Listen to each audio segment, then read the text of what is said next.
Whenever the electrical circuit is a complicated. There are not one component. There are so many components are there, and at every component there are the few currents coming inside and the few currents are going outside. That means at a particular given component in a electrical circuit, there are the cases where the current is incoming as well as the current is outgoing. The current is not stopping at any place. The incoming current has to go outside. So the idea of incoming current and the idea of outgoing current can be well understood with the help of Kirchhoff's current law. So the today's topic is Kirchhoff's current law. Consider a point. Suppose this point is an electrical component. It can be an electrical component or it is an electronic component. And here is a current coming inside it. Current is coming to this electronic component or electrical component and doing its job and going out of the device. So there are the two currents are there. What is this? Incoming current.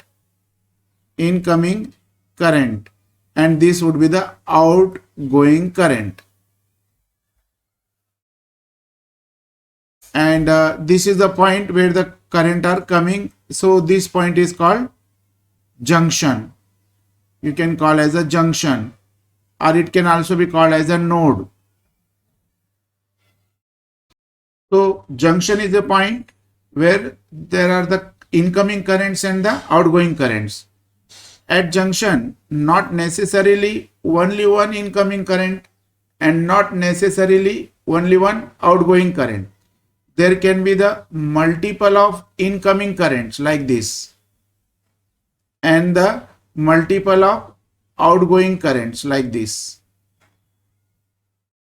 and we call it as a by different names like first current I1, second current I2, third current I3, next current I4, and the next current is I5. So I1 and I2, what are these? I1 and I2 are incoming currents.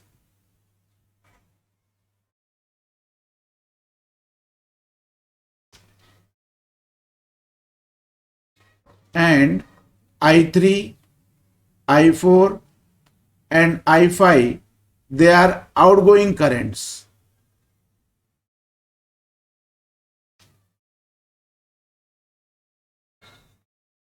And this is a junction point. The junction point can be called by some name like A. A is the junction point. Now, incoming currents are positive. We take the incoming current as a positive and outgoing current as a negative. So there are the two currents are there. One is the incoming current, another is the outgoing current. Incoming current are taken as a positive and outgoing current are negative. Instead of considering one or two currents, let us consider here the incoming currents. There are the multiple incoming currents and multiple outgoing currents. So what are the incoming currents? I1, I2 and I3. So I1 plus I2 plus I3, this is nothing but total incoming current. Total incoming current. And I4 plus I5 plus I6 plus I7, that is total outgoing current. Total outgoing current. Now, flow of electrical current is nothing but flow of charges. That means whatever the charges coming to the junction must be equal to the charges flowing away from the junction. So what is the point? Here is a junction and here is a charges. Flow of current nothing but flow of charges. So charges coming inside and from here the charges going outside. So charges are coming inside and charges are going outside. At the junction, charges are not manufactured. We are not building the charges. The charges are coming in and they are going out.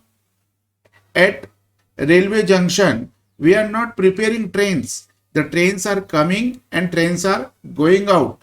So at the junction point in an electrical circuit, the currents are coming inside and going outside. Charges are coming and charges are going outside. They are not staying at the junction. Okay, at the junction, the trains are just stopping for the few minutes or few hours, but they are not staying at the junction. They are going away from the junction. So similarly, the charges are coming and going away from the junction. They are not staying at the junction. Therefore, the total charge coming inside the junction is equals to total charge moving away from the junction. This is nothing but law of conservation of electrical charges. That means Kirchhoff's first law is according to law of conservation of electrical charges. Now, according to the law of conservation of electrical charges, total incoming current equals to total outgoing current. So total incoming current here in this example, I1 plus I2 plus I3, and total outgoing current in this example, I4 plus I5 plus I6 plus I7.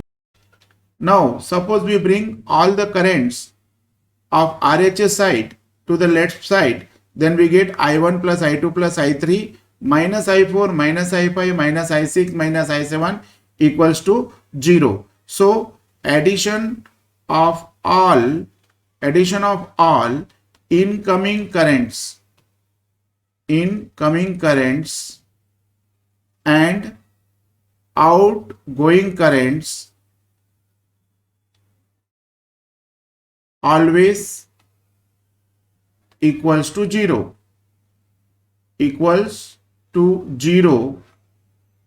Of course, at node, at a junction. We are talking about the junction here. So at the junction, addition of all currents, addition of all incoming currents and addition of all outgoing currents is always equals to 0. This is nothing but called as a Kirchhoff's current law. Now, Kirchhoff's current law can be stated as follows. So, statement of Kirchhoff's current law. The algebraic sum of currents at any junction is always equals to 0. That is, summation of I equals to 0. This is a statement of Kirchhoff's current law. Now let us take one example to understand Kirchhoff's current law. Suppose I1 equals to 3 amperes and I3 equals to 4 amperes and I4 equals to 2 amperes, I5 equals to 1 ampere, then I2 equals to how much? So, and of course this is a point A is a junction. So in figure what is given? I1 equals to 3 amperes and I2 equals to question mark. And this is nothing but they are the incoming currents. So they are the incoming currents. Now outgoing currents. Outgoing current. What are the outgoing currents? I3, that is 4 amperes, and I4, even that is outgoing current 2 ampere, and I5, that is nothing but 1 ampere. Now according to Kirchhoff's current law, I1 plus I2 equals to I3 plus I4 plus I5. That is, all addition of all incoming current is equals to addition of all outgoing currents. So 3 plus I2 equals to 4 plus 2 plus 1. So 3 plus I2 equals to 7 ampere. I2 equals to 7 minus 3. I2 equals to 4 amperes. This way we can find out unknown currents by using Kirchhoff current law. We can find unknown current at the junction point. by using the Kirchhoff's current law. So today we have understood the Kirchhoff's current law, which is nothing but law of conservation of charges, and by using Kirchhoff current law we can easily find out unknown current at the junction. I hope you have understood the concept of Kirchhoff current law, and in coming topic I shall be trying to cover Kirchhoff's voltage law. So keep on watching this channel for the videos related to the physics, and soon meet you with another video. Till that time, wish you good luck, all the best, meet you again. Bye bye.